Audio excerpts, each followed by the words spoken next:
ملت عزیز ایران،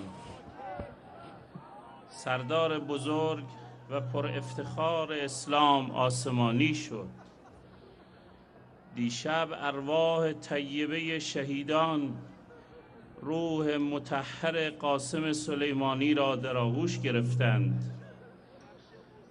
سالها مجاهدت مخلصانه و شجاعانه در میدانهای مبارزه با شیاطین و اشرار عالم و سالها آرزوی شهادت در راه خدا، سرانجام سلیمانی عزیز را به این مقام والا رسانید و خون پاک او به دست شقی‌ترین آحاد بشر بر زمین ریخت.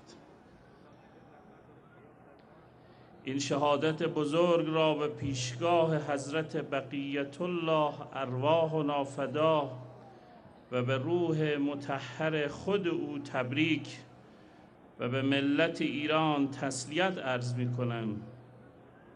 او نمونه برجسته ای از تربیت شدگان اسلام و مکتب امام خمینی بود.